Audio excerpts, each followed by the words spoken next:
Yeah. Yeah. Един ден, една усмивка, една разходка толкова ми беше нужна, за да знам, че между нас искрата пламна. И как ще я гася, това не знам. Минават бавно дните в безкрайни часове,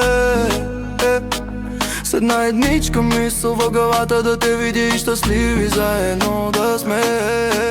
Имах някаква надежда, но за какво и аз не знам. Може би, че един за друг ще сме насреща, и от мен каквото мога ще ти дам. Заспивам вечер с мисълта за теб, сутрин се събуждам с мисълта за теб. Ходя, дишам, съществувам пак и пак с мисълта за теб. Мечтая, искам и бленувам да бъдем вечно заедно с теб. Мечтая, искам и бленувам да бъдем вечно заедно с теб. Отново и отново, сутрин, вечер, нощем, чак когато се събуждам. В мислите ми скиташ, ти протягам там ръце да те прегърна, но в тъмнината свършват моите мечти. За жалост ми е ясно, че щастие аз не мога да ти дам, но искам да помниш и да знаеш, че когато ти потрябвам, аз ще бъда там. Знам, че някой ден друг ще те прегръща, ще прокарва пръсти през косите ти, ще те държи за ръка и ще те целува. За друг света ще бъдеш ти. Ще трябва да говоря с него и да се усмихвам, а в сърцето ми ще чувствам мъката.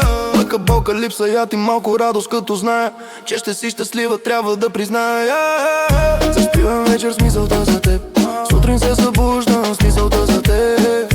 Ходя, дишам, съществувам пак и пак с мисълта за теб. Мечтая, искам и бленувам да бъдем вечно заедно с теб. Мечтая, искам и бленувам да бъдем вечно заедно с теб. Да те обичам, аз те обожавам. Искам да целувам недостатъците ти.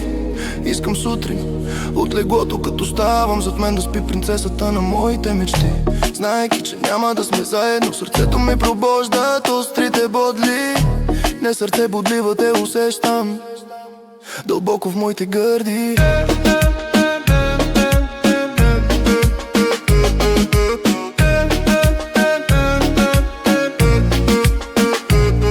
Мечтая, искам и бленувам да бъдем вечно заедно с теб. Мечтая, искам и бленувам.